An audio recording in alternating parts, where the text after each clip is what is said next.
Hello there, thanks for joining us here on the Pulse on the Joy News channel as ECOWAS moves to deploy its standby force to Niger. We find out how that will impact peace within the West Africa SAP region, plus a possible deployment plan. We are calling on the president to come back to Ghana, come to parliament. That's where the people's representatives are. Let's have a debate, and then we can know what really the Ghana position is. And also coming up this afternoon, we take you to Ghana's industrial city, where concerns continue to grow over the haphazard parking by heavy-duty trucks and the possible danger to the public.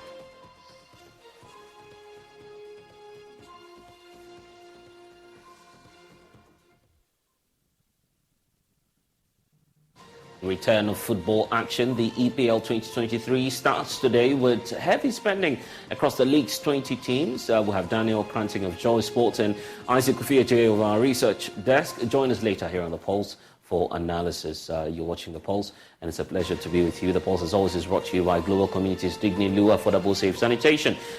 This is also streaming live on Facebook and YouTube, and also at myjoyonline.com. I'm Lester Skuna. Thanks for joining us. We'll be back with the details.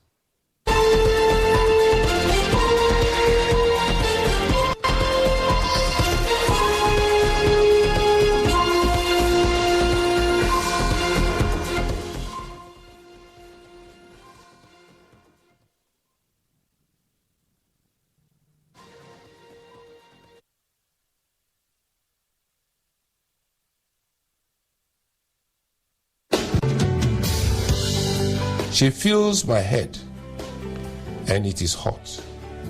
Are you all right? No. How can I when I'm not anyone's hero? My first failure occurred because I didn't listen to him. I wanted to go into the sciences. Okay. So, well, with my friends, we decided we were going to take the exam. You believed so much in yourself. I said I was going to do it and I was going to make it big. I fell flat on my face.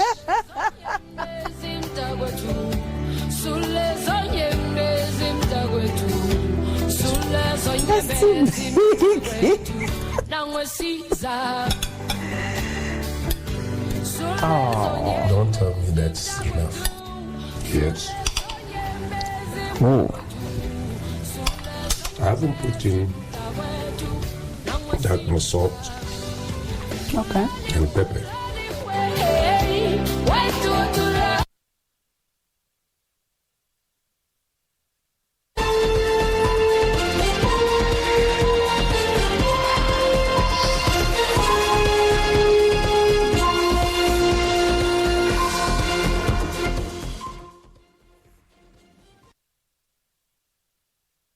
And thanks for joining us. Last night, ECOWAS leaders concluded their extraordinary session in Abuja, where they ordered the deployment of its standby force to intervene in the political situation happening in Niger. Let's get to it in terms of the decisions that we're taking. The decision to use military force in Niger is obviously coming at a time when experts in civil society are raising concerns, but here are the key determinations that were made after that summit. First of all, reiterating its strong commitment, as I'm quoting from that document, of an attempted coup d'etat and the continued illegal detention of President Mohamed Bazoum and his family members and also his government, and further considering the condition in which President Bazoum is being detained and held by the military regime there in Niger, and fully aware of what's happening. They're holding them solely responsible for the safety, security, and physical integrity of President Bazoum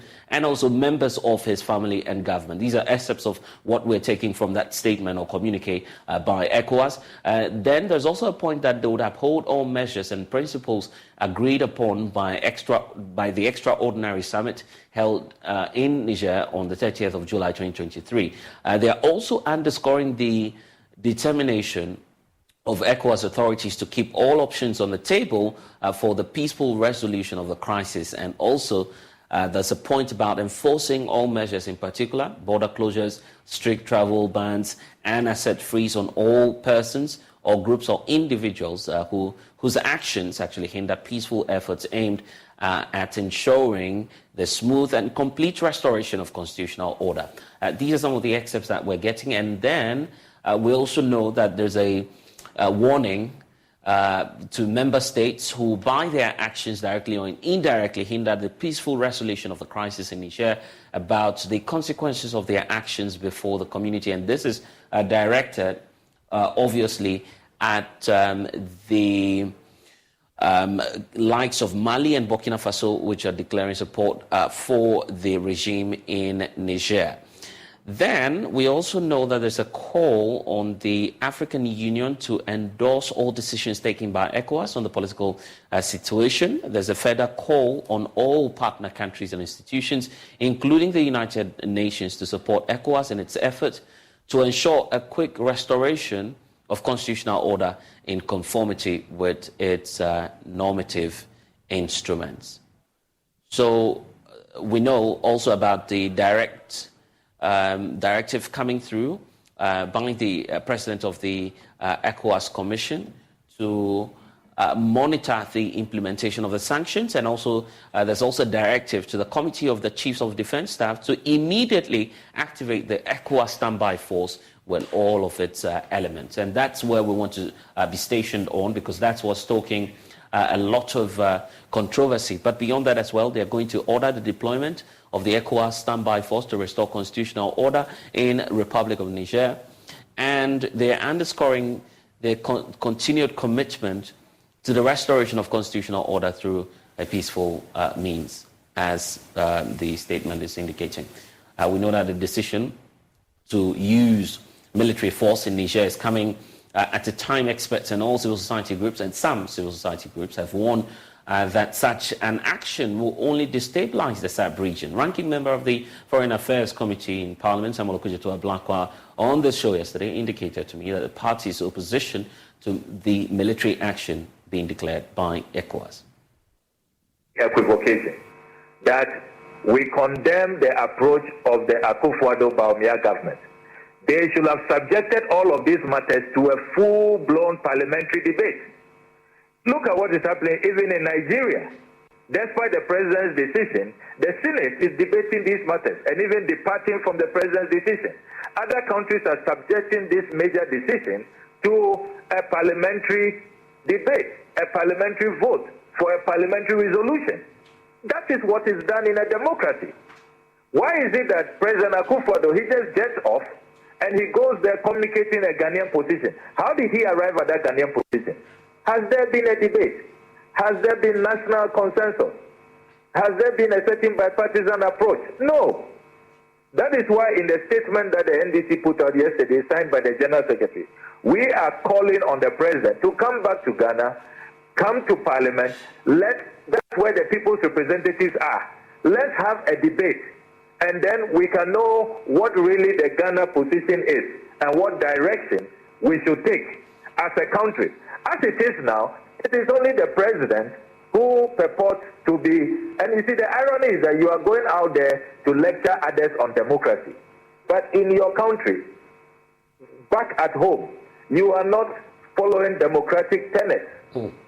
Democracy demands that such major, look, we are talking about deployment of troops. Soldiers can be killed. They are not going to, for a tea party. They are not going to present a bouquet of flowers. They are going to war. Lives will be lost. And then, who is going to fund that war? It is the Ghanaian people, the Ghanaian taxes.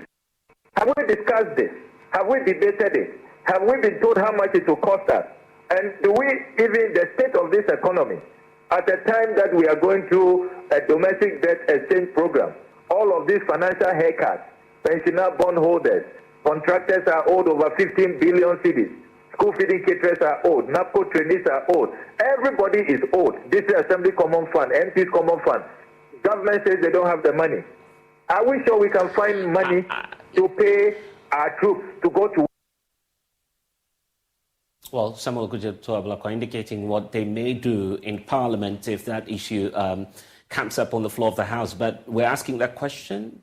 Does Ghana, especially other West African countries, have the mandate to contribute troops? We'll be joined shortly by the experts to help us understand that. First of all, here's a sense of the military strength of ECOWAS forces or countries that form a part of the community and what that implication might be. Let's get to it. Isaac Ofeje is my colleague with a data desk and research desk. We're getting to the figures now, Isaac, but let's deal with what's on the screens right now, looking at the impact of the military coup in West Africa.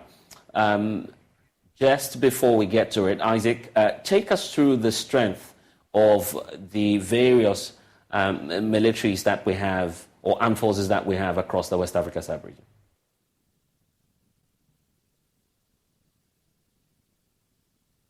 Isaac, we're having some difficulties hearing you. I'm just asking about the strength of, for instance, countries such as Ghana and others within the West Africa sub-region. Well, of course, we have active, military personnel who are probably ready as and when we call upon them. But if you do the math, on average, Ghana is hovering around, I think, 14,000. We have about 14,000 active troops.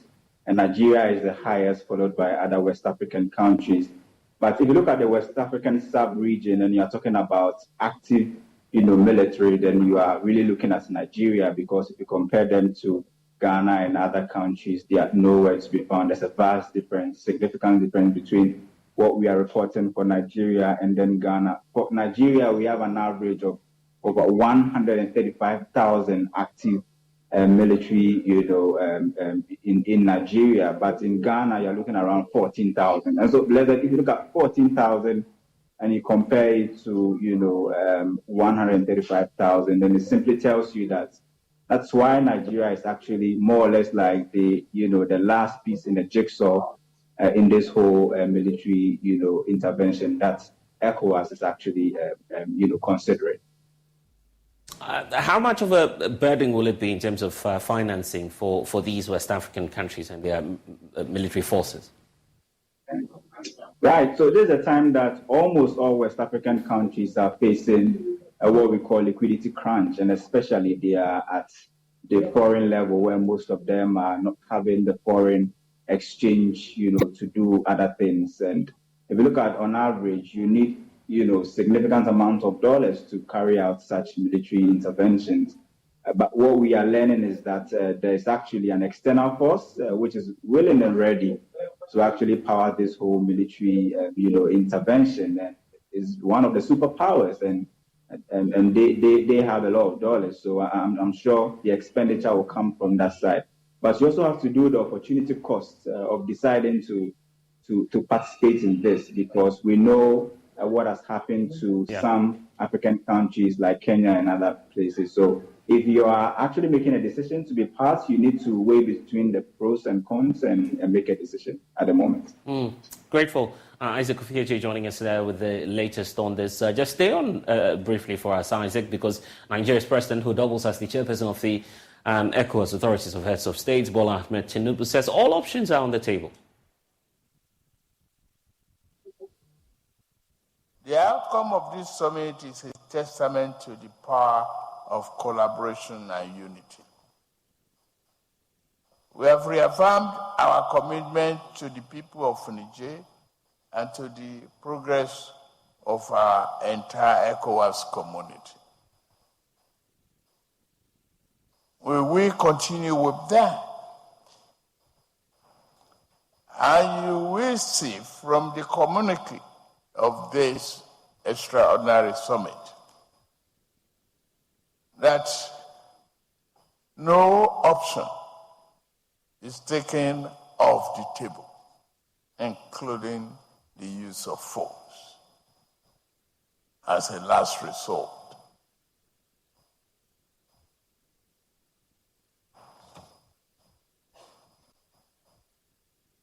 If we don't do it, no one else will do it for us. We remain steadfast in our commitment to supporting Niger in the journey towards peaceful and democratic stability in the country. The road ahead will undoubtedly have challenges, but I firmly believe that with our collective resolve, we can navigate these obstacles and chart a path towards lasting peace and prosperity for Nigerians and ECOWAS.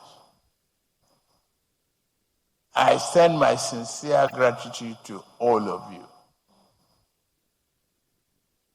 for your dedication and valuable contributions during this extraordinary summit. Your unwavering commitment to ECOWAS and the welfare of our continent is highly commendable.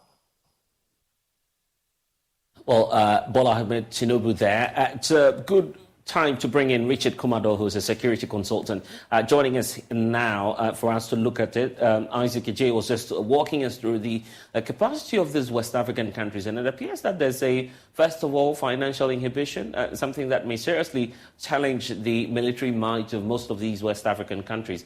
For you, Richard, and you've been in the intelligence community, do you see the likes of the Ghana Armed Forces, the Nigerian forces and others having that capacity to move into Niger and to restore constitutional order? No, so it's basic. You remember where we left off from ECOWAS. One of the challenges we had with ECOWAS was the issue of funding and logistics and mobilization of the troops. The Nigerians have the huge numbers, and so the burden of economic stability and finance came largely from Nigeria. So going back to Niger, unfortunately this time around, when you get to Niger, you are going to be facing the armies of Burkina Faso, Mali, Chad, Algeria, and the Nigerians. And when you ask my brother Fred to tell us the military strength of the West Africa countries, he mentioned only to Ghana about 14,000 and Nigeria with about 100. The groups you are going to meet in Niger will be way more than this number. And that is why, if you listen to the current chairman of ECOWAS, his voice has changed and his position on this matter has changed drastically. It will not be in their interest to go with force, and that is why they need to tread cautiously. The concern even about who's funding this, and we're glad you're raising that point about the source of funding. Do you sense some level of geopolitics coming in here, that perhaps these ECOWAS leaders may have some external pressure coming through to deploy their forces? Definitely. Fred spoke about opportunity cost, but in purely security intelligence terms, we call it security economics. You will look at the finance, you will look at the economics impact, and you will look at what happens to your other countries as residents before you take such action. Let not the ECOWAS members be fooled by the West. You remember what happened in Ukraine currently, and you remember what happened in Iraq and what happened in Afghanistan.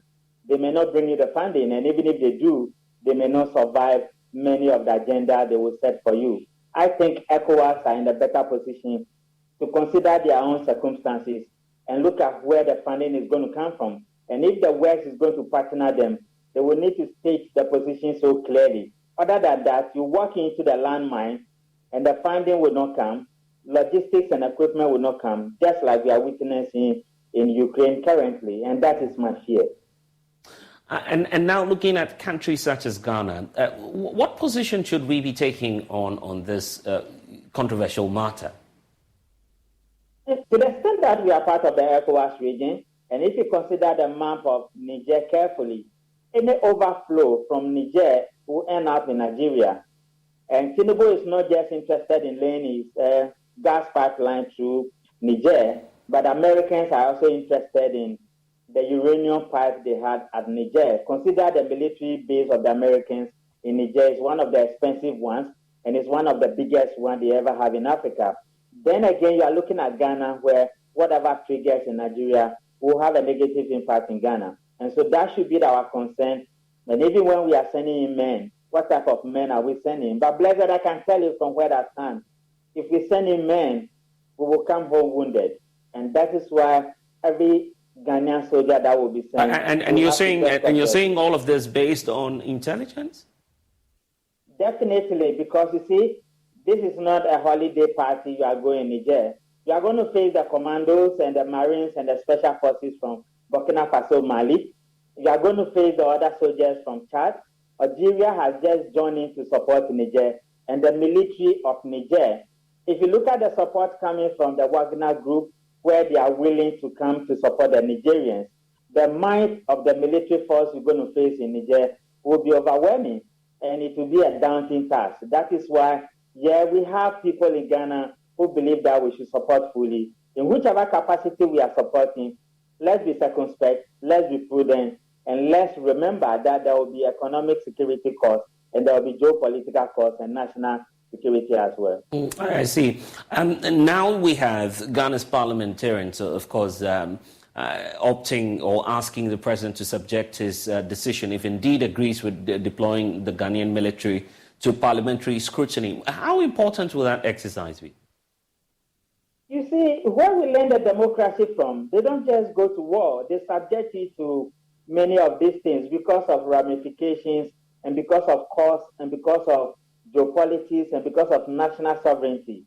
If we don't do it and we keep on taking unilateral decisions, particularly when we have been warned from history that there should be non-alliance, we have to be careful. And I will support everybody who says we should take it to parliament. At least they are the representatives of the people. And let's get involved. Let points be made and let decisions be taken. Even if we do not go with the voices of the masses, that we are going to send troops to Niger, let it be in our record and let it be in our parliamentary records that on this day, on this particular issue, this person said this person said that, and this has been the outcome. It's not about who wins and who loses in this particular matter, because national sovereignty is at stake, national interest is at stake, and national concern is at stake. The communique from the Economic Community of West African States is pointing out that the envoys, General retired Abdusalami Abubakar, and also the Sultan of Sokoto were, quote, repelled.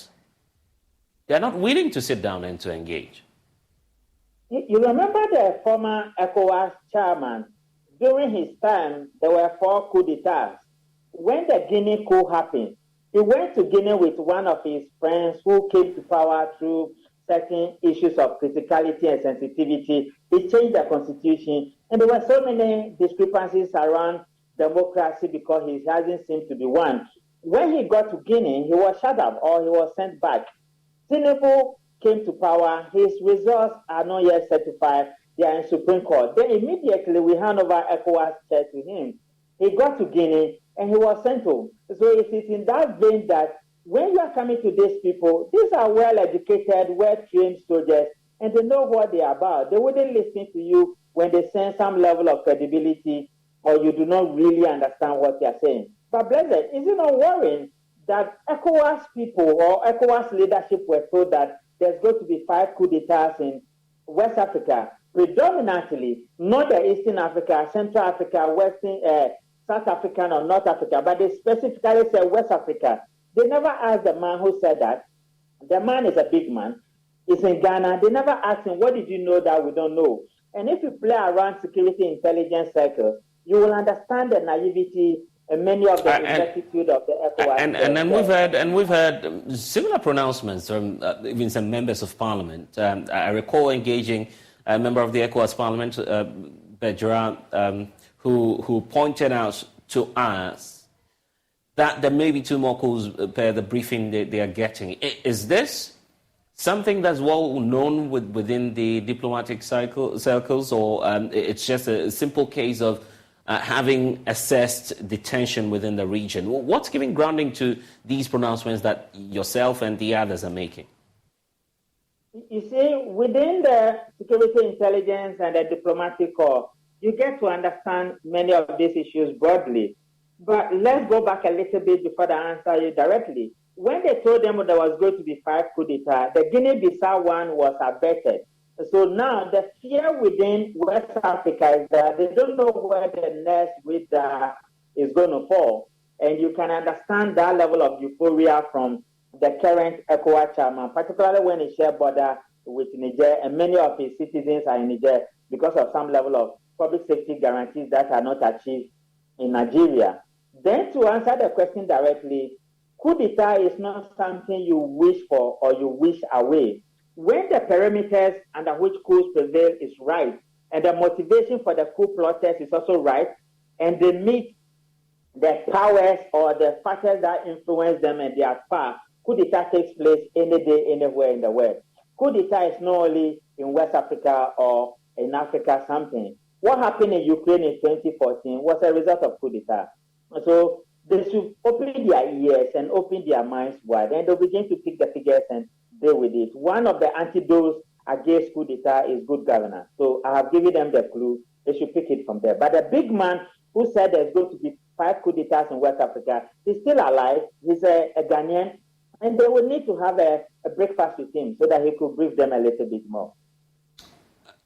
So it will happen? They don't know where the radar is going to fall. And you know, when you're speaking about coup d'etat, it seems to be a taboo in many of these countries. But what happened is that you don't eat your cake and have it again.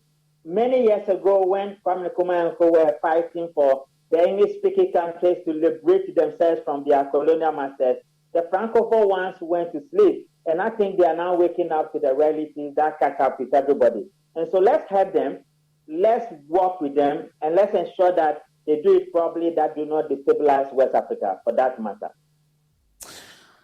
And now with the deployment of the standby force itself, how do you see that working out?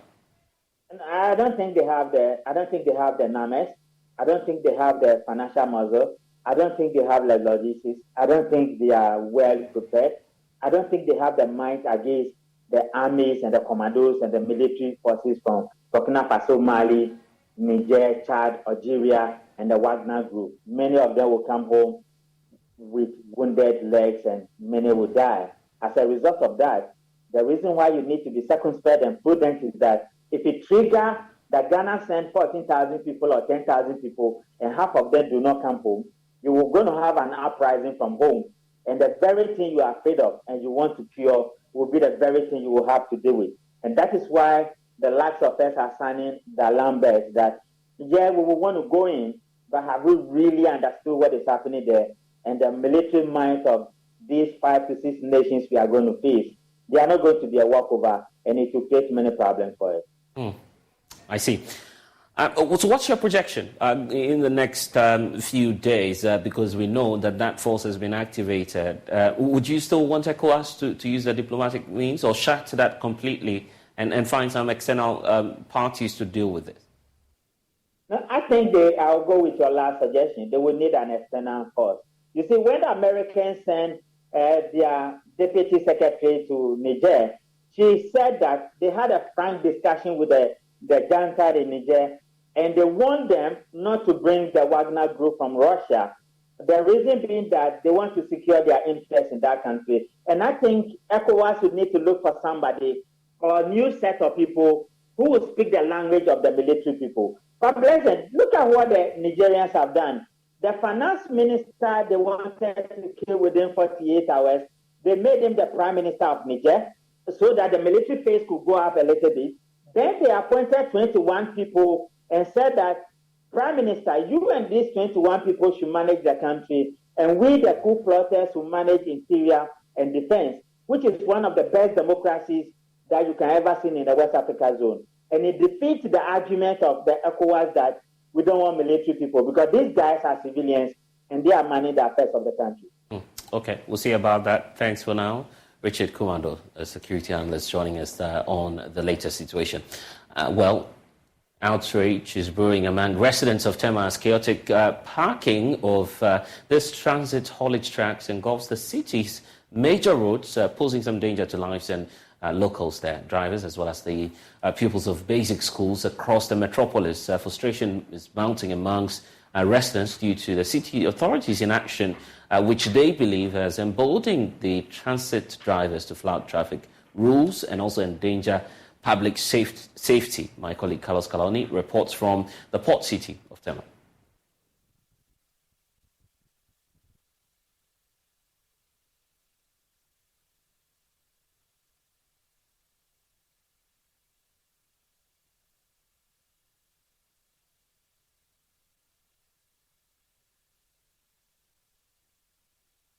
As one of Ghana's foremost planned cities, is gradually losing its shine.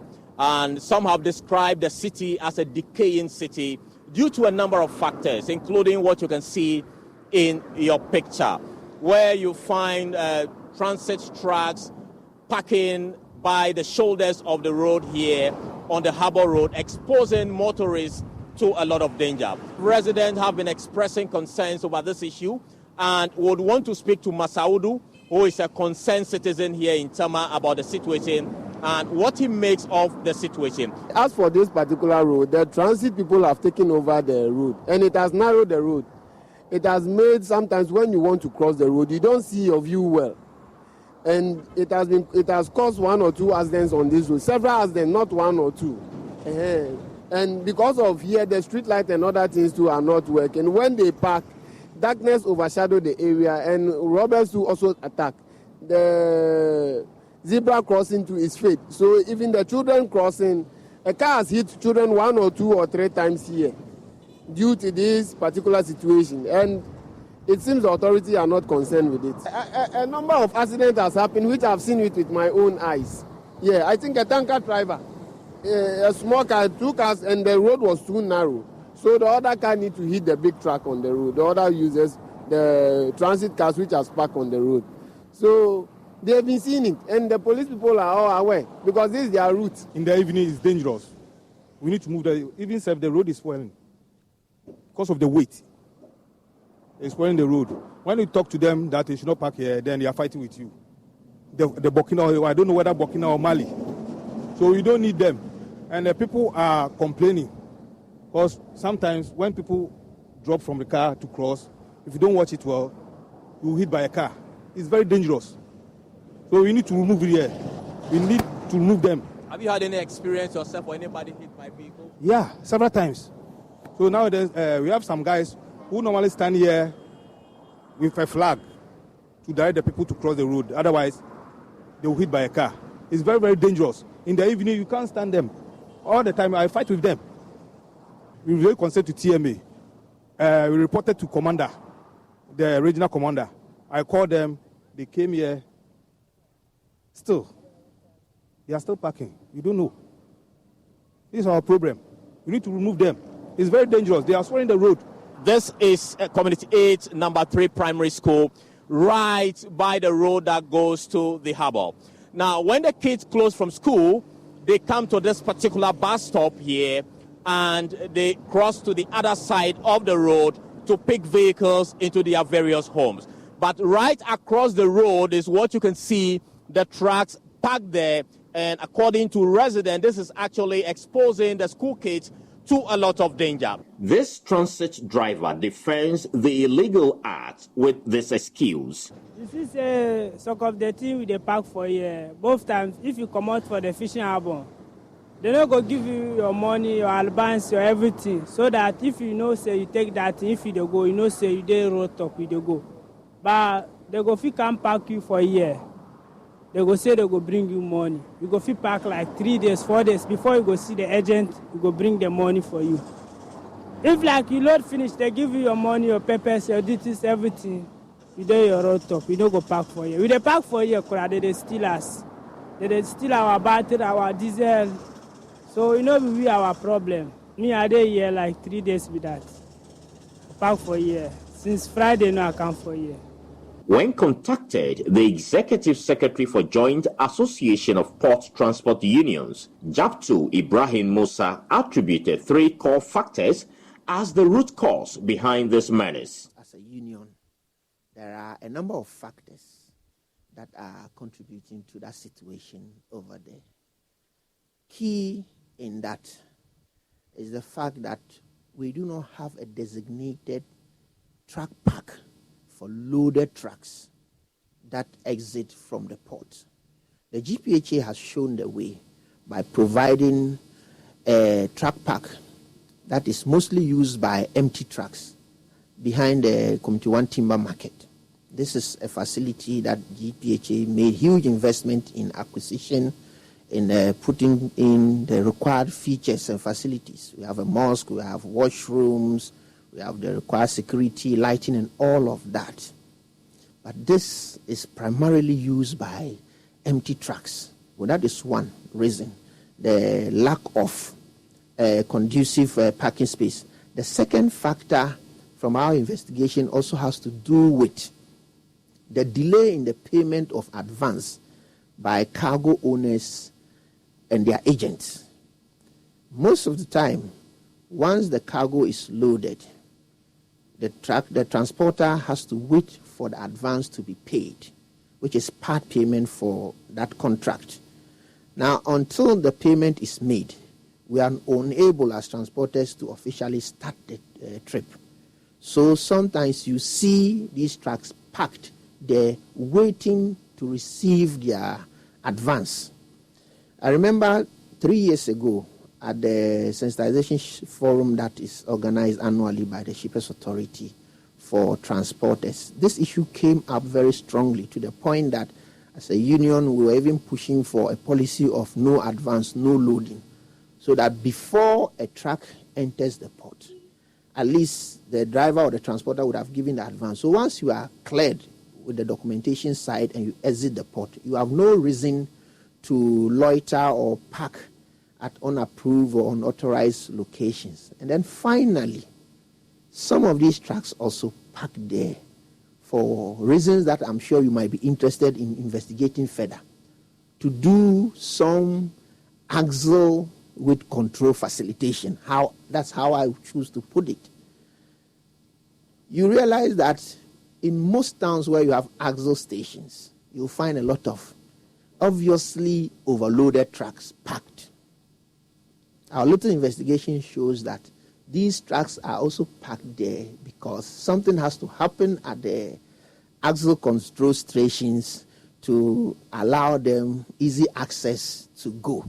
So these are three of the factors that are combining to account for the problem that we see there. Even though officials of the Ghana Ports and Harbours Authority, GPHA, declined speaking publicly, they maintained the drivers have no justification for parking on the shoulders of the road, since this transit terminal, which can take up to 205 trucks at a go, has what it takes to contain the situation.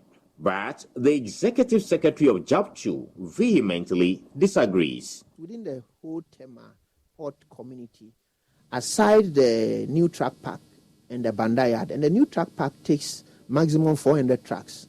Banda Yard can do at most 120. Meanwhile, we have over 8,000 trucks registered to do business in the port community. So if at any given time 20% of these trucks are within the port community, you can imagine the size of congestion that we will witness. Primarily, it has to do with the inability of the Assembly to provide us with space for parking. Reacting to the concern, MC of Tema Metropolitan Assembly, Johan Ama Ashite, assured that comprehensive strategies are well underway to end the menace. Yes, it's come to my attention.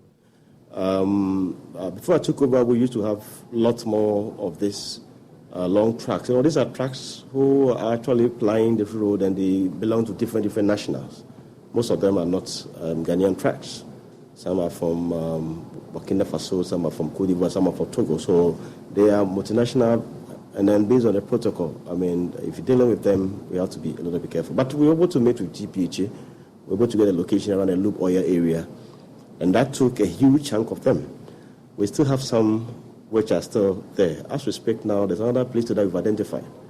We have a contractor now who is putting things together to get a place in shape. Once this is done, then we should be able to move the remainder to that particular facility. And after that, we shouldn't have problem. But you see, normally, if they are ordinary tracks, there's a way we deal with them. But these are tracks that are coming from different nationals, and they are here to do business.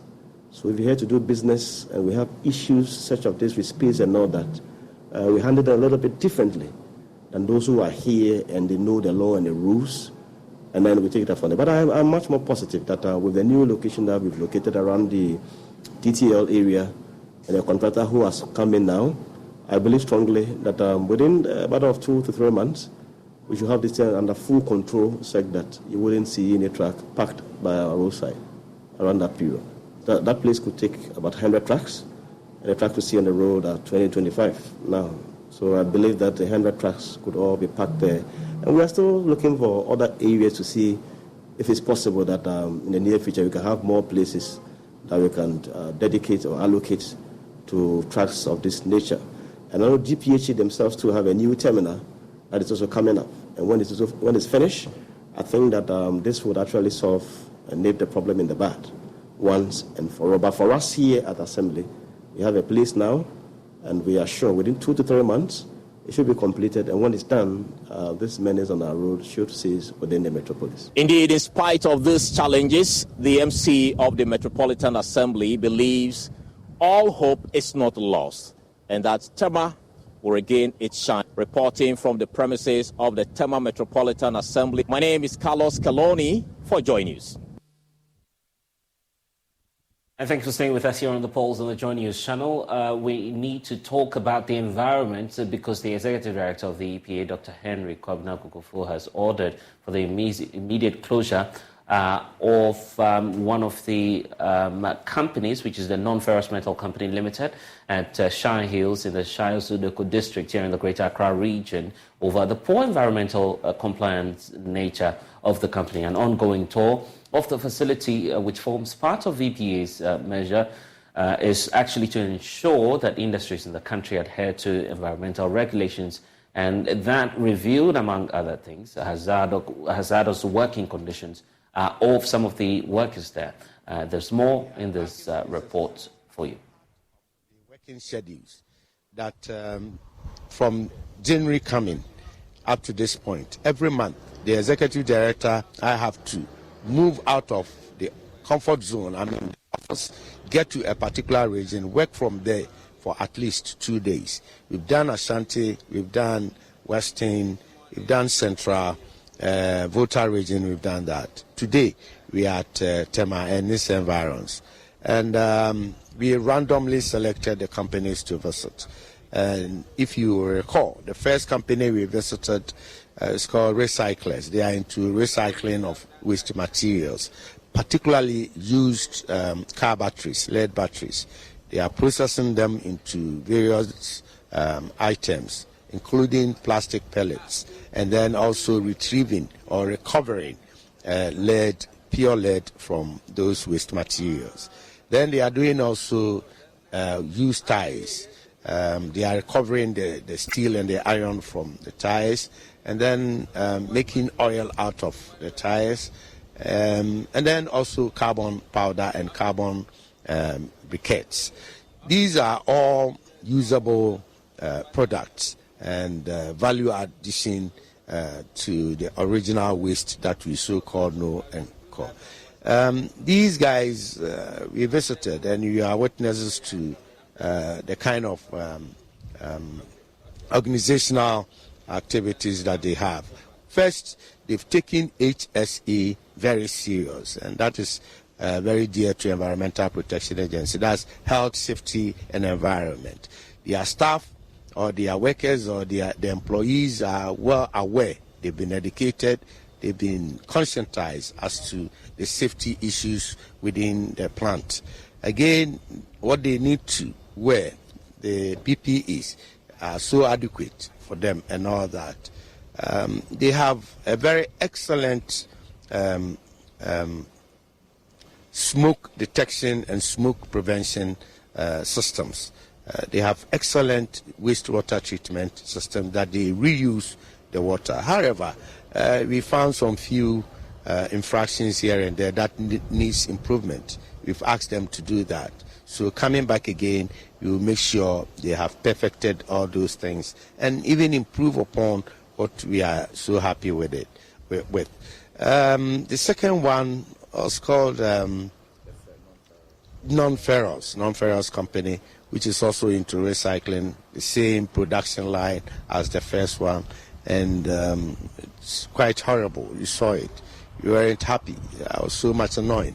The environment they're working in, subjecting the employees to all kinds of exposure, including hazardous substances like acid, like lead, smoke, and all that. So we've called for temporary closure of the facility. And to make matters even more annoying, you don't get anybody to even speak to you on what they are doing and all that. They decided to keep mute and not cooperating with us, answering questions. So we've called for a closure, and then we will bring in our officers on Monday to do what we call environmental auditing.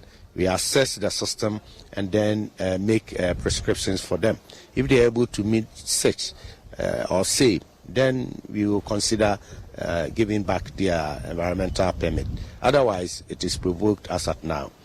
Also about their workers, Yes, on the employees, the workers. We've asked that EPA is liaising with the District Public Health Directorate to undertake medical examinations on them, test them for some suspected substances as they've been exposed to.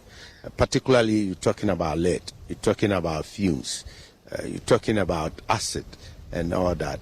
This exercise, the company will have to take up the costs. And if any of the staff, any of the workers is found to have been contaminated or have been injured by any of these substances, the company will have to pick up the medical bill up to the point of the person getting well. This will be a precondition to reopening their company for them. So that is for the second. The third company called Success. Success Africa. Another horrible story. It follows suit, the second one. And to add to their woes, they are producing oil and lubricants out of dirty oil, which of course is a recycling product, which ordinarily is a good thing to do. But then the modus operandi, the way they are working outside compliance limits, is something that we are not happy.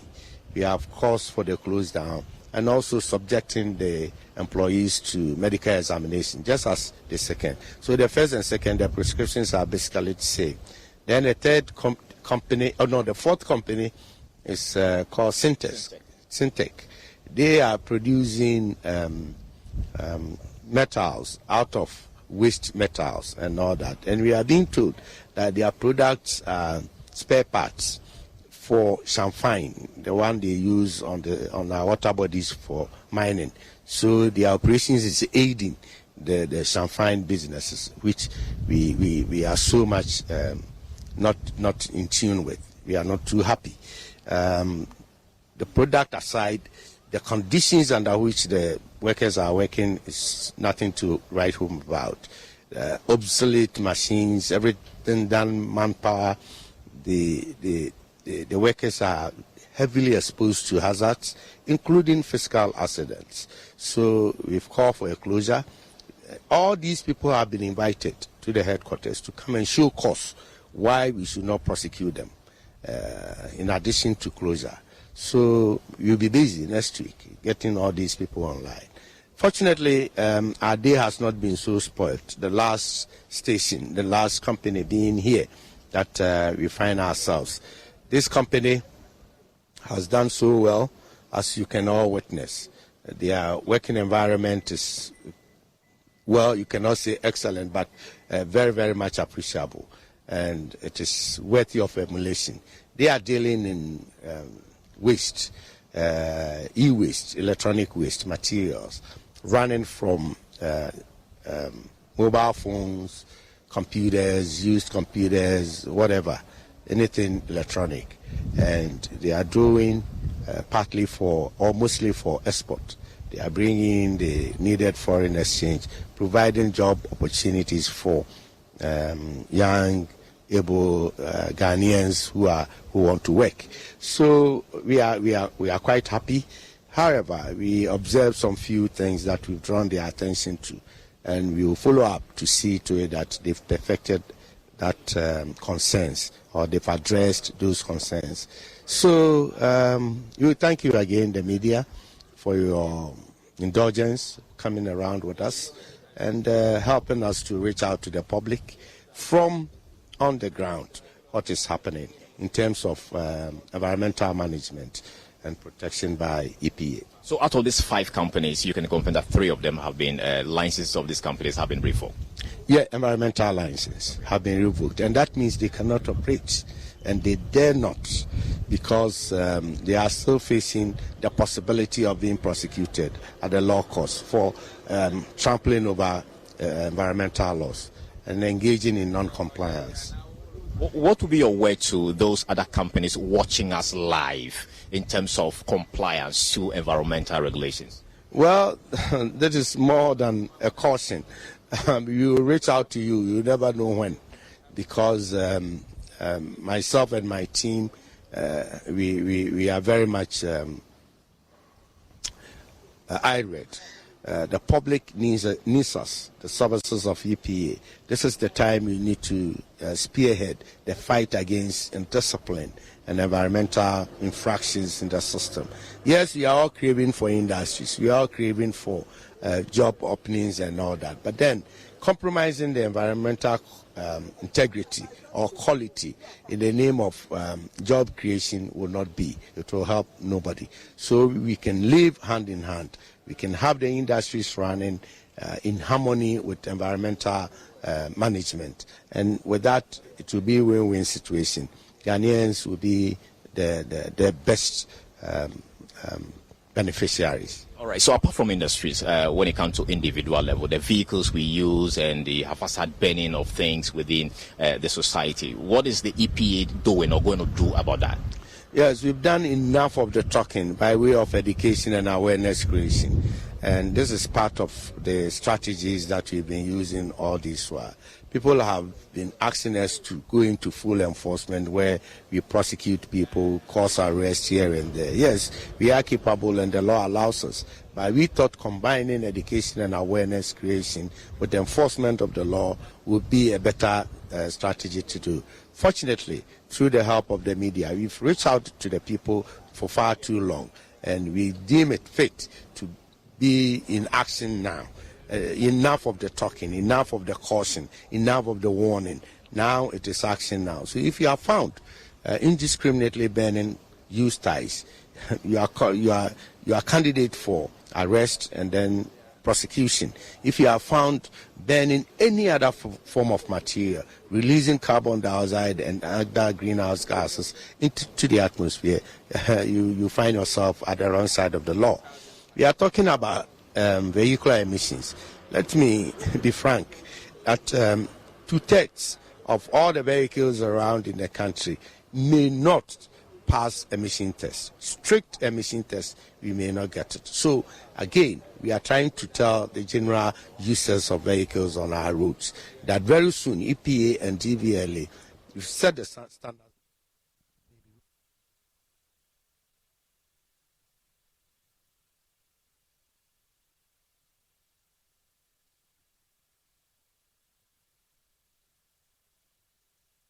Meant to this. We want a gradual approach. Whilst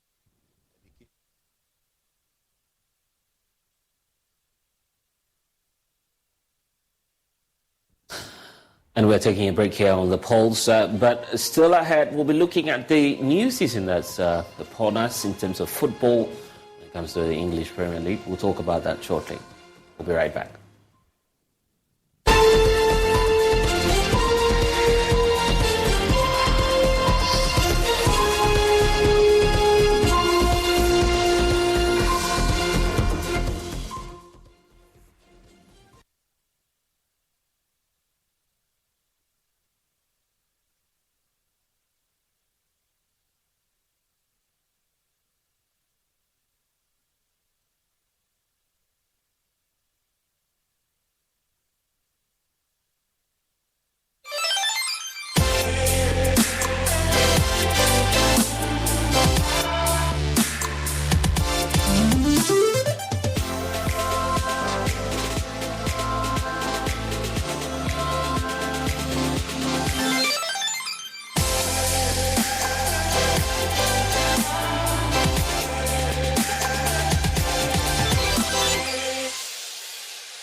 Daddy,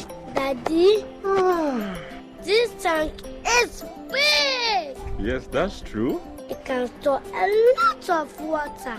That's so true. Wow, it has a working tortoise on it. That's so true. I can see SINTEX. Syntax. That is so true, my daughter. When it falls down, it will spoil. That's not true. But why? Hey! Syntex was the first to introduce double-layer tanks in Ghana. Syntex again was the first to introduce white inner layers in Ghana. Syntex gives you the biggest warranty, 7 years. No matter your water needs, Syntex is the answer. Syntex tank. Are you strong? Are you tough? Smile, Look lively, okay? Smile, smile.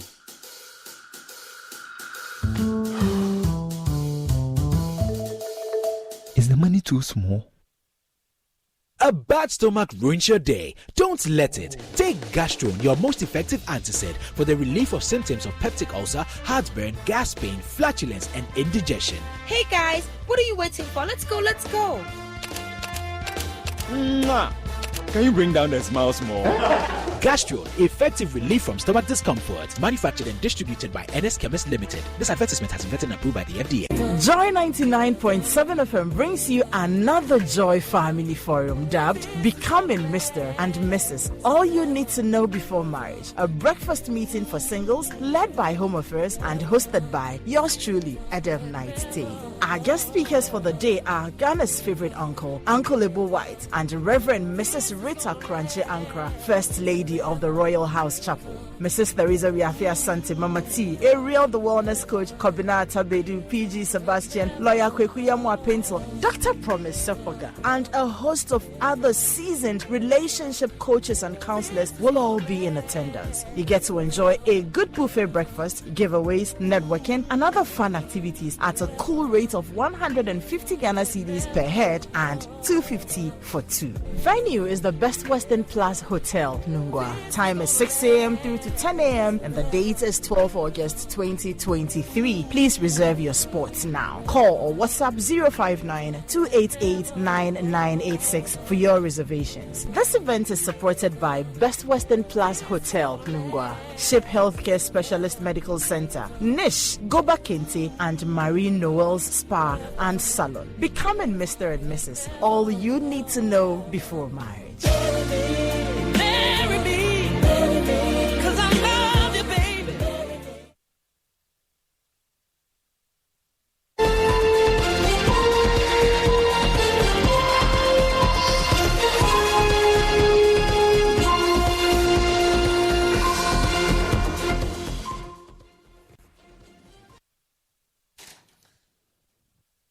And thanks for staying with us. The Kumasi Metropolitan Assembly is releasing about 100 tricycles seized at the Central Business District for breaching regulations restricting operations of commercial tricycles. Each impounded tricycle will pay a fine of 134 cedis. The ban on the tricycle is part of the Assembly's transport reorganization exercise, which targets decongestion of the city centre. Nana Aljuma has more in the following report.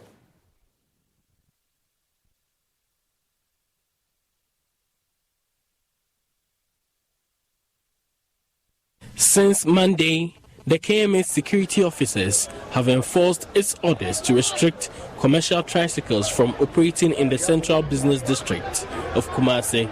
In the process, over 100 tricycles were impounded, leading to a violent protest by the tricycle riders. On different occasions, the riders blocked major roads in protest against the arrest of colleagues and impounding of tricycles. A fine of 500 cedis has been waived, 234 cedis for the release of the impounded machines. But leadership of the Praga riders says they are not in capacity to guarantee the required counter-signing of documents for the release of impounded tricycles. Seydou Mubarak is chairman of the Pragia Okada Riders Association. The last time we met at the Prempe Hall, I think he told the media that when we come there, he will release the impounded tricycles to us. But as we reached there, it was like we should sign an undertaking, which we, as a leader, you cannot sign undertaking for someone who is outside. So we told him that we would rather plead on him that he should allow us to go and see our members and then come back. Whatever it is, they said we will get back to them. Right. The Pragia operators, after Wednesday's protest, resorted to comply with KMA's directive to restrict their operations as Asawase MP Muntaka Mubarak leads deliberations with the assembly to soften its position. The office of the Asanteman Development Chief of Zongo, Alhaji Abdullahi Ali Bari, has also called the riders to exercise restraint in seeking redress. And I'm also car at the how Mose a crewman baby on They have told us their concerns, the issues with KMA and subsequent arrest of some of their members are some of the concerns. And Sadia or Maba said, yes, already. Actually, acquire so fana as we get about Asantimaiso. I assured them of my preparedness to help them. I plead with them to exercise restraint. Adia emfata omuntu mbwase mabedura ase omuntu mbwase amebua bibia beda din amomo. In a statement, the KMA has assured of its commitment to ensuring effective implementation of the restriction. For Joy News, Nanaya Ochima reporting. Well, the operations of the Okada and Pragia riders have been a subject of concern for the travel and tour operators in the country, especially car rental companies. In studio with us now is Setiaboa Okran, outgoing president of the Car Rental Association of Ghana, and also Michael Sapon, who's the incoming president for that association. Thank you, gentlemen, for joining us. Let me start off with you, Seth, knowing that you've been there all these years and these issues keep coming up. But where we are now, Pragia and, of course, the Aboya, some people call it, have become, part of the transport system that we have in the country. So what form of policy are you looking forward to in tackling the challenge that you see with it? Thank you very much. And let me say good evening to your viewers. And I think going forward, yes, like you rightly said, they are becoming part of the transport system. But we from the car rental have the view that there is a space for them. And I think this Okada and Pragia all started because of congestions and traffic within the urban cities. Yeah. So if you look at how Accra was designed, somewhere in 1924, we have central business districts. So in the morning, all directions are coming to one particular place. That caused congestions and all that. And my understanding, this ring road at the time was a ring road, meaning Accra was center and I was outskirts of Accra. Currently, we think that we have to relook at relocation of some of the terminals. If I said terminals like a terminal going bus terminals, like Neoplan Station, for example, and if you go to Tudu and Kaneshi, those going to the countryside have no business in the heart of the city. So we should relocate them to the outskirts of Accra. That will immediately decongest the city. Once the city is discongested, there won't be need for Okada. Let me give you an example. I was traveling, and for one reason, I've left my passport at home. Was at the airport. I have about an hour. At that time, Okada exactly became what? Relevant. Yeah. But if there's no traffic, I could easily go back and pick my passport, right? So the traffic situation have caused them becoming relevant and gradually are becoming part of our transport system, which I think that they can operate within the suburb. Let's say if you take Okomlemle or Osu, within the suburb, it's because the buses, that is, we are calling for proper structuring of urban transport system, right, that have buses running. Right. So these areas that these buses can go, like the local communities, the Okada and Prajas can operate there, but not on the highways, and cope with that with the market. For example, we are car rental operators, and we drive tourism. We make it possible for people to move around. Right. And on weekends, if you are trying to go to Cape Coast, it takes forever to cross Bujumbura. Why? Because the markets are right at the edge of the roads, and the lorry stations are there. Right. You know, and all these congestions make this Okada and Prajas people strive. Right. There should be economic benefit for them, so there should be a place for them. But I think that there should be proper how do I even put it? Realigning the city and so that relocate, it will decongest, and that would deal with our field, because see, wherever you have 5 or 6 people for about an hour, they will eat, they will use the loo, you know. Definitely. So this would decongest, and actually the secondary market would be outskirts of Accra. Yeah. Okay, Michael, have there been any stakeholder engagements ever since, just to drum home the demands that you've been making over the years? In terms of this engagement, yes, precisely. Well, I mean, my personal experience with the Okada, I don't have any issue of any business that brings income to the youth or to people. But the problem is lack of discipline and lack of regulations is causing all these chaos. And I believe too that indeed, if government is able to set the regulations properly, then they will also be able to do their work. The point is, one time I was driving, and then the Okada guy just came across, caught me just like that, almost had an accident. But then I looked, and I saw the guy, he was just, 30 years old. You know, if there was regulations and all that, how did this guy got a license to drive this Okada on the main road? You know, their lives and everything is also at risk, and the public life too is at risk. I think the KMA, they are doing the right thing, but they need to engage more about the regulation. DVL, how did these people got the license? How are they trained and all that? So they should look into that. By looking into that, I believe that they can tell them how things should be done, and they will follow, because they allow them to exploit. And now they can't be controlled.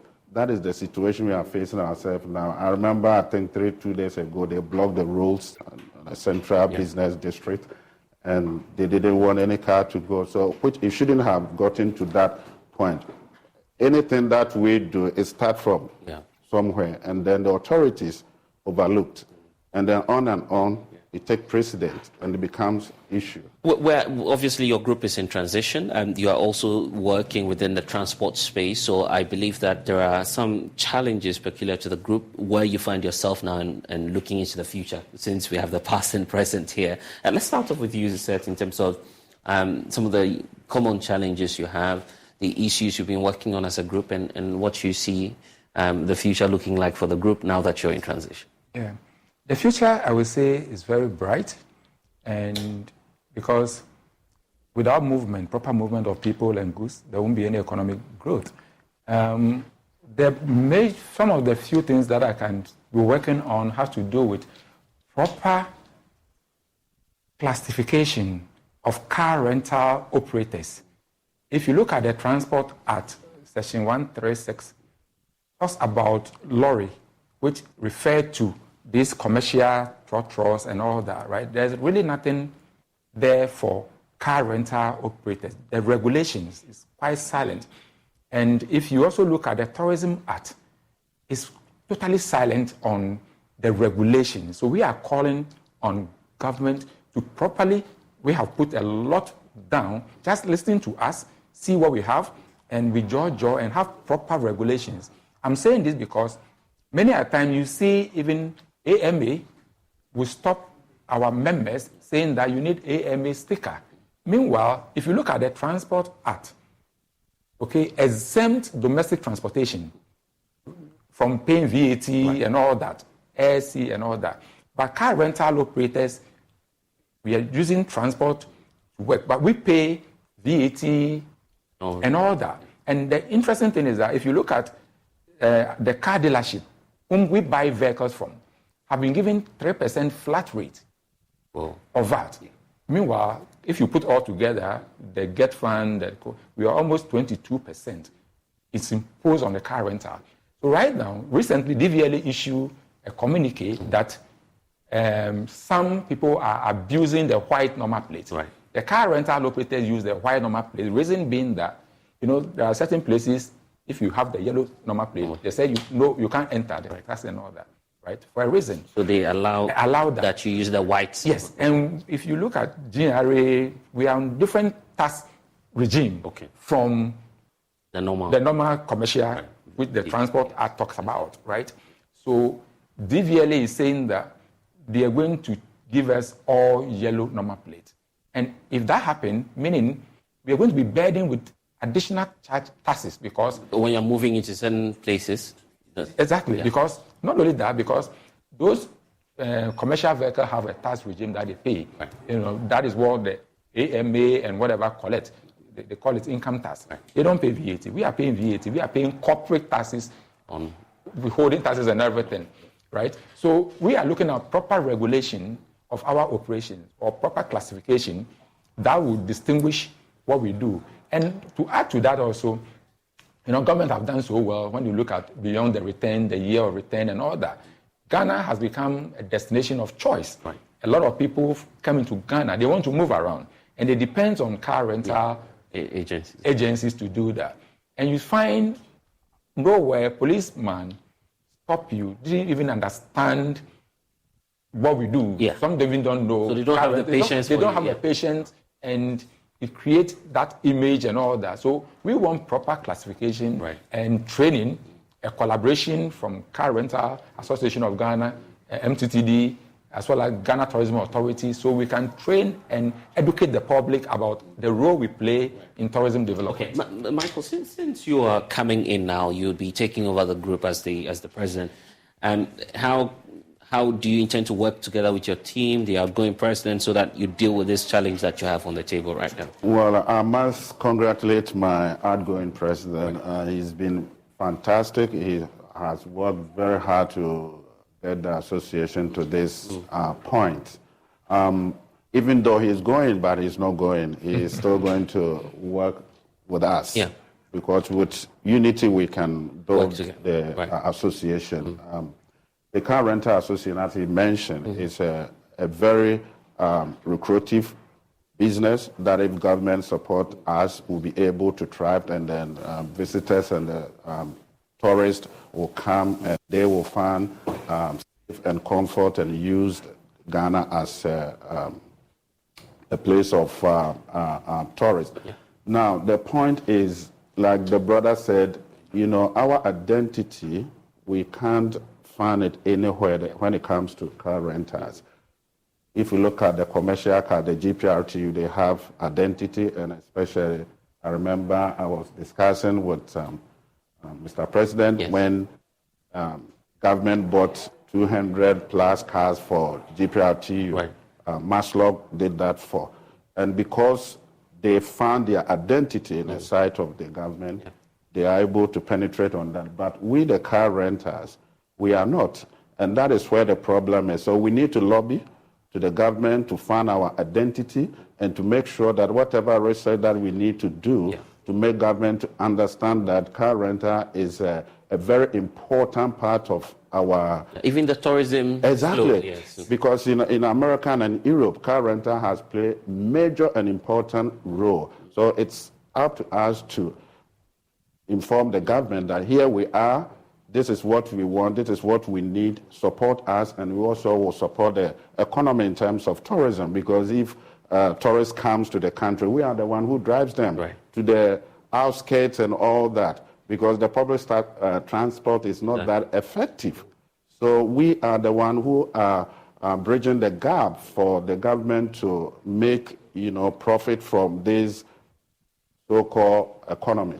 So at the end of the day, like you rightfully asked, our outgoing president will support men. We have proper measures put in place. We are having our inaugural ceremony on the 17th, Thursday. Which is Thursday. Thursday. Thursday, right? Okay. Yeah. Which is Thursday, and we are having it in Gold Coast. Yeah. Right. Where we are going to the new incoming and the outgoing. We are going to have a bigger kind of where other parties will also come in on board to. You want to say something? Yes, to add to that, the theme for the ceremony is the role of a car rental in tourism development. Okay, right. One of the challenges also that we need immediate attention is what we call the galamsey operators, the illegal operators, right? If you look at our combined insurance, it's over 10 million. If you take 20 of car rental companies, annual insurance, we borrow from the bank and all that. But then you borrow from the bank, these illegal operators park the cars under the trees and charge anything. They are not trained and all that. So we want government, that's why we are calling for proper classification and then deal with these illegal operators and everyone coming on board and paying, we pay tourism levy, right? So if our research show that we have 69 registered companies with the association, 75 registered with Ghana Tourism Authority, which is a regulator. 160 companies are operating without any license, which we think that's staggering. Exactly. Something that we need to look at. Yeah. But grateful that you've been able to join us. Definitely on Thursday, the team will be there to listening to the conversation. And congratulations as well for winning the elections. I'm sure that the outgoing will be there to support you. I thank you all, gentlemen, for spending some time with us. We're taking a break. When we get back, we'll talk about sports. Please stay.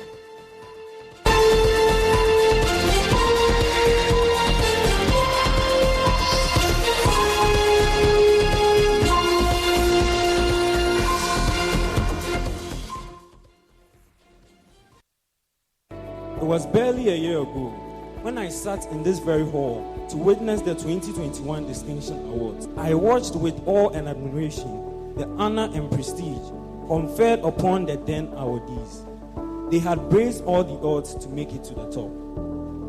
I wondered if I could ever achieve such a feat. However, I was motivated and I determined to make it a reality.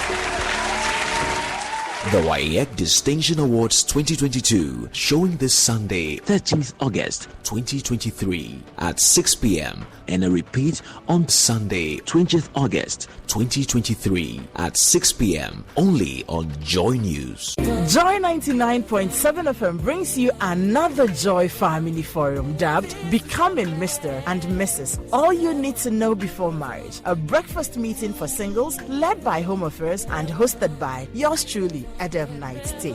Our guest speakers for the day are Ghana's favorite uncle, Uncle Lebo White, and Reverend Mrs. Rita Kranche Ankra, First Lady of the Royal House Chapel. Mrs. Theresa Riafia Sante, Mama T, Ariel the Wellness Coach, Kobina Tabedu, PG Sebastian, Lawyer Kwekuyamwa Pencil, Dr. Promise Sepoga, and a host of other seasoned relationship coaches and counselors will all be in attendance. You get to enjoy a good buffet breakfast, giveaways, networking, and other fun activities at a cool rate of 150 Ghana cedis per head and 250 for two. Venue is the Best Western Plus Hotel, Nungwa. Time is 6 a.m. through to 10 a.m. and the date is 12 August 2023. Please reserve your spots now. Call or WhatsApp 059-288-9986 for your reservations. This event is supported by Best Western Plus Hotel, Nungwa, Ship Healthcare Specialist Medical Center, Nish, Goba Kente, and Marine Noel's Spa and Salon. Becoming Mr. and Mrs. All you need to know before marriage.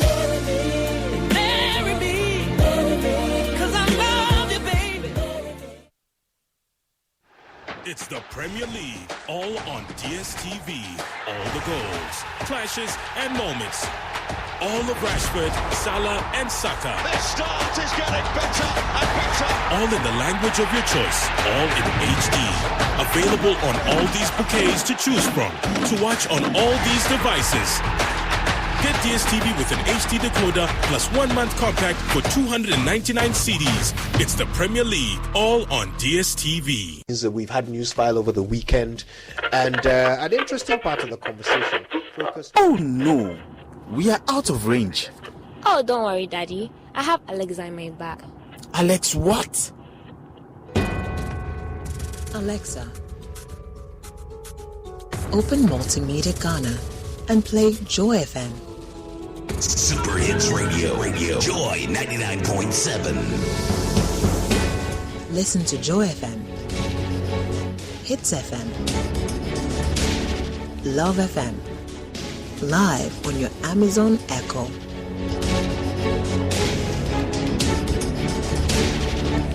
Listen to your favorite multimedia radio stations live on your Amazon Echo device by saying, Alexa, open Multimedia Ghana, play Joy FM or Hits FM or Love FM.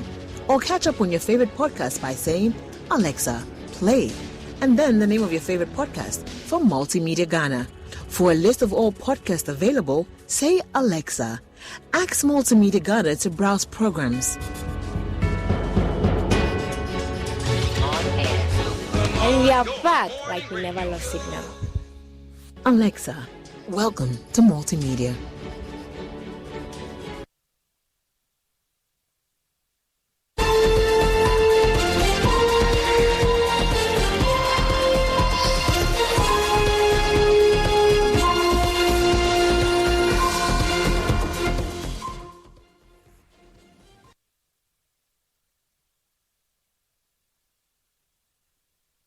Thanks for staying with us this evening. Vincent Kompany will lead his Burnley side to face his former boss, Pep Guardiola, in the EPL 2023-2024 opener. Many have made predictions, and we'll be bringing all of that to you. We want to start with the massive spending that has taken place so far in the transfer window as the teams actually prepare for battle. Of course, there are some Ghanaians in the EPL, and we'll talk about them as well. In studio with me, I have two experts, I should call them, Daniel Kranti with Joy Sports and Isaac Ofieje with our data and research desk, joining us to look at the season ahead. A lot of excitement. I see so many players here.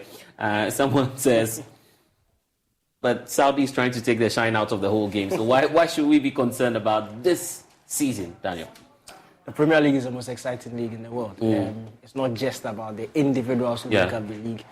It's the storylines that it consistently draws every single season. And we are obviously going to see another very interesting season ahead of us. And the brilliant thing about the league is that in as much as, yes, one might say Manchester City have bossed it in the past few years, there are still teams in and around that title race almost every single season. For the past last season, we saw Arsenal. For the past, 4 or 5 seasons, we've seen Liverpool and Man City go head-to-head.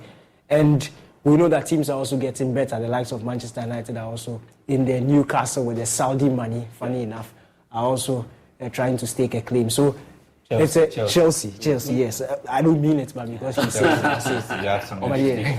And you have the Arsenal fans also coming through and making a statement for them. So many predictions. But Kofi, what's your expectation really going into the season? Just before we get to the predictions, some of the analysis you've been doing on the side as well.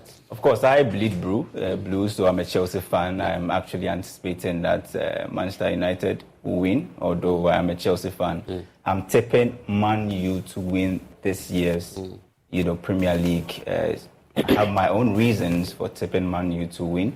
But of course, we've also been looking at the data, and you asked why the Premier League is catching all of this attention. Is because of the massive branding and expenditure in this, I'll call it a franchise or a product, where this season, for instance, you have on average a team spending close to £70 million. That's not small money. So the average spending this year is £70 million. You have teams bringing in on average 5 players, and out is around 13 players. And we've been doing some small analysis, looking at the teams spending so much, the disclosed amount. If you look at Arsenal, for instance, they are leading with spending close to £208 million. That's the disclosed amount, followed by Chelsea, £186 million. There's also Manchester United, the team that I'm predicting or tipping to win this year's EPL. £179 million. Chelsea, of course, are also there spending so much. There's Newcastle and Manchester United. But Daniel, why the clamour for new players and this hike in expenditure? Why are we seeing this? Look, you can't go into the same season how you finished off. Obviously, everybody wants to improve. And if you want to improve, you have to go out and get quality. And quality is expensive. So that's exactly what we are saying. Now, the interesting thing is also that if you go back to the why the Premier League teams tend to have this financial muscle, you can go back into the TV deal, which is equally spread around and is making teams very financially strong. Because you go back to what Kufu was talking about, you look at the average spending of a team like West Ham or a Brentford, and it is almost comparable to some of the big teams in other leagues. It just shows you how strong these Premier League teams are financially, and it increases. And how is that going to trickle down to the league itself and the quality of games that we're likely to see? It's mathematics. So if quality is spread around equally and everybody is boosting the level of their team in terms of quality, then you expect that the general quality of the game will also increase. And it's just as simple as that. There are a lot of top quality players and managers in the Premier League. Isaac? Well, I mean, our government is, also trying to cash in from this, Premier League. I was just about to come to that in as much as you're about to do some predictions here, those who would be betting must be aware of the same thing that you're talking about. Of course. There is what we call the 10% withholding tax.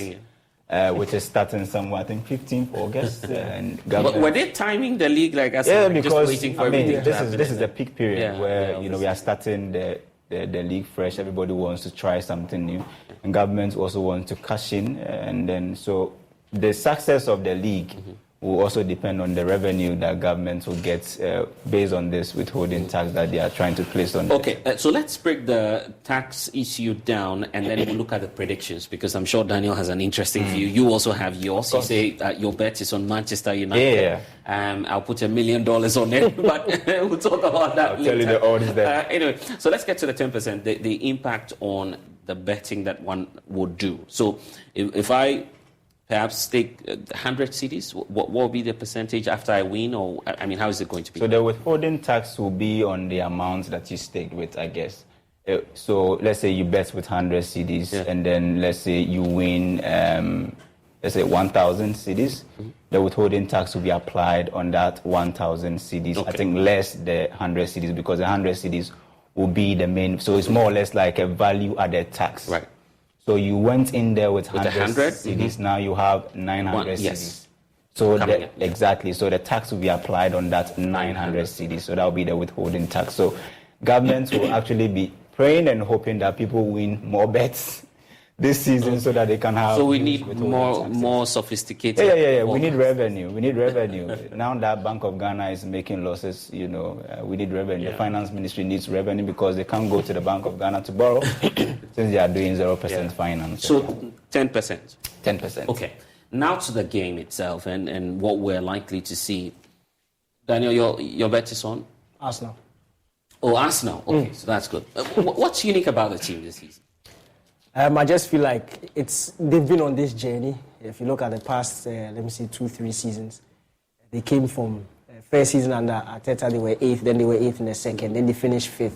And it was the season they finished 5th, that was like the defining moment for them. They were very close to breaking into the top 4, and they slipped out in the last minute. Then from there, people question their mentality, people question as to whether they'll be able to even fight for a top 4 place. And they did even better by challenging for the title last season, where they just missed out. And if you look at the nitty-gritties of what caused that title collapse, you can put it down on lack of options. Because you look at Manchester City, on the other hand, who beat them, they have probably, this season, in terms of strength and depth, they have a top-quality team, top-quality players who they can call on at any particular moment to change things for them. Arsenal didn't have that. But this time around, Arsenal have gone into the market. They've brought in some quality players. And the squad just looks ready. Ready in terms of personnel, ready in terms of mentality and what they've gone through.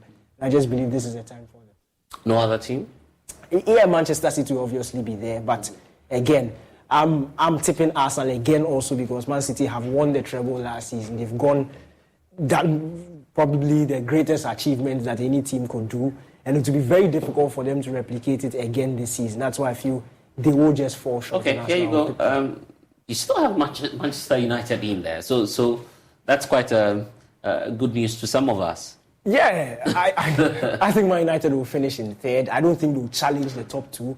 but they'll be comfortable. Well, I have a problem with his set position. Okay, I mean, I feel that Daniel cannot put Chelsea at set.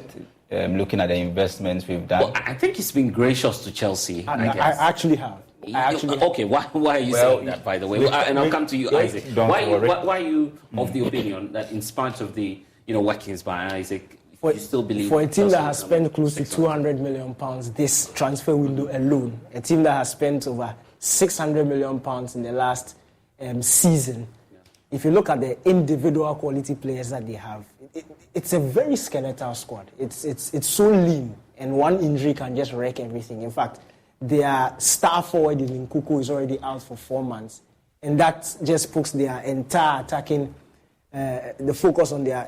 It just makes it... totally destroys their plans for the coming season, and it's extremely difficult to see how this Chelsea team is going to be able to get past the likes of the Man U's and the Arsenals. And you see, football, you can't look at teams in isolation. You have to look at it and compare it to what others are doing, and that's just how I see it. And again, football is not about hope, it's science. And if you look at the science, I've been gracious with that sixth position. Isaac would disagree with you on that. Well, that's a significant dip there. I feel that Chelsea can move from just 12 to either third or fourth, or actually qualify for top 4 this season, based on the investments that we've done and the kind of quality that I sit here and see. We are still... You notice he said we. Exactly, because I belong to this team and I love this team, and I'm predicting that Chelsea will finish 4th at least. And Manchester United will finish 1st. Man City probably 2nd. But what's unique is that as much as you disagree about Chelsea's position, they're still not winning the league. You don't think they can? No, I don't think Chelsea can win, but anything can happen. This is football, We're all tipping Liverpool or another team to win last year's, EPL, but Manchester City went ahead. They had the strength, the muscle to do that, but we thought that Liverpool was going to do better.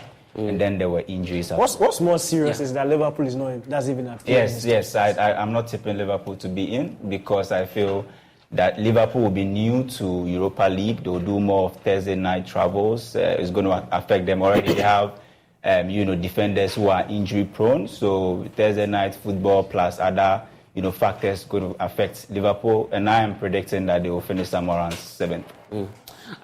Why this arrangement, and why would you say that Manchester, which featured 4th, third, or actually on that of Daniel, would now move all the way to the top? What calculation are you putting? Well, I actually see Manchester United, when Ten Hag came in, there was some sort of quality brought into the team. And now I see the character, I see the edge, the anger to fight for more. They've done some massive signings and also gotten rid of some deadwoods in the team. They look very dangerous, although people say their preseason hasn't really gone as planned. But I still feel that the likes of Mason Mount and then other players that they brought in, they've spent wisely. And then I feel that Manchester United, with this a fantastic coach in Ten Hag, can finish first. But then Arsenal fans will definitely disagree with you on that. They feel that even if Manchester United should be on this, they should be very far away, I guess. So as compared to yours, where you're saying they're number 1, they are number 5 on the predictions for an Arsenal fan, such as Fred Smith, the producer of the polls here. Well, so they are going to this season without an out-and-out striker. They have injury on their hands. Jesus is not around. I feel if he was present to start the season, that would have been very significant. Mind you, EPL, you do not let go of any chance to build on points. So if you start and you do not start well, that's going to affect the entire season. Difference from where they are. Arsenal on top, Manchester United on his list, number 5. Yeah, I disagree. But it's closer to what Daniel thinks about Manchester United. Well, I see different things. Daniel, you don't believe in Arsenal too? No, I think Arsenal will win, and that's what I went for. It's just the positions of Newcastle and Manchester United, I think, will switch up. Because Newcastle also are quite new to Champions League football. I don't think they have the squad large enough to be able to take them through the entirety of the season. And they don't have the manager who is experienced enough to balance those two competitions. That's why I feel they'll fall short. Okay, but I see Newcastle featuring on your list, his list, and that of Fred. Yeah. What's unique about the club? I don't know if Daniel start, but I feel okay. Newcastle, they are very strong. They've brought in, good players. They've strengthened their midfield. Yeah. And also, they've also signed players who have experience in the Premier League. So I feel that Newcastle, although they have not really done the rebuild like we all expect, come in with money and buy quality, star players and all of that. They seem to have their own projects in mind where they have their own definition of quality and players that they want to be in their team. And I feel that they're qualifying for UEFA or European, league. As Daniel said, this will be their first time. Their manager, I don't think, has any experience in the UCL. So they will be affected, but they will still be very and in strong. fact, Daniel, some people believe so much in Newcastle that you find the likes of Fento also going for Newcastle, and not even just in the top three, but they want Newcastle to win the league itself. That's the prediction from Fento. It's a very wild prediction, if you ask me. But it could happen. The same way Ghana can win the World Cup. But look, I just feel it's you have to look at this very critically. And what Newcastle did last season, basically they were playing without pressure. Nobody expected them to finish in the top four. So navigating a season like that is quite easier than when expectations come. Now they are in the Champions League, not the Europa League, not the Conference League, but the Champions League, where the likes of Bayern Munich, Real Madrid, Barcelona are all in there. So this is the first time they are going in there. The team hasn't experienced it before. The manager hasn't experienced it before. The fans have not experienced it in a while. And it is very difficult to balance these competitions because you are playing on a Sunday, you are playing on a Wednesday, and back on a Saturday. And all these competitions require your best teams. And if you don't have a squad large enough with a lot of quality, you will struggle. And a manager who is not experienced also. And I think that's where they are. And I feel they will struggle to balance these competitions. Okay, so let's wrap up with the issues that may confront in the entire sector as we speak, because we know that elsewhere, some leagues are making attempts to bring on board more and more of their players. The stars are all moving elsewhere. Do you feel that would affect, the entire league? I don't think so. In as much as, yes, players have left, players have also come in. They've been able to maintain the main superstars of the league. The guys we saw leave were not necessarily guys you say carry the Premier League. They were on their last legs. If you look at likes of Kante, likes of Henderson, Fabinho didn't have the best of seasons last season. Those guys have gone, yes, but you look at the players in the league as it stands, they are still superstars in there. The biggest stars are still in the league. Let's look at some more predictions that we have coming through. Of course, this is for Muftar. Muftar indicating that he believes in Manchester City, Manchester United second, Arsenal, Chelsea, and then Liverpool. Then you have Newcastle also featuring on his list. Isaac? I agree with Muftar because of where he puts Chelsea. I think we have the same arrangement almost, just that he feels that Manchester City is going to win the league. I feel that they will struggle this season a bit because they've lost some quality. But just like you're saying, the Premier League has almost bought the future of football. They have almost all the players currently in the league. They spend close to £2 billion. Even Saudi, that we are saying Saudi has spent, I'm not sure it's even close to £500 million. So the Premier League still have the power to command players to come in. First we did not used to see South Americans coming into the Premier League, but right now it looks as if it's the preferred destination. And they are commanding the future. They have all the young players in the older ones have left to Saudi and other places. So I don't think that the EPL is losing its value to any other. Okay, more members of the team are predicting what they're on the lookout for. There's another Manchester United. Okay, well, I don't want to call him a supporter, but he believes in Manchester United. And this is from David Odro. David, who's also with the team here, joining us. Also predicting Arsenal coming second. Then we have City, Liverpool.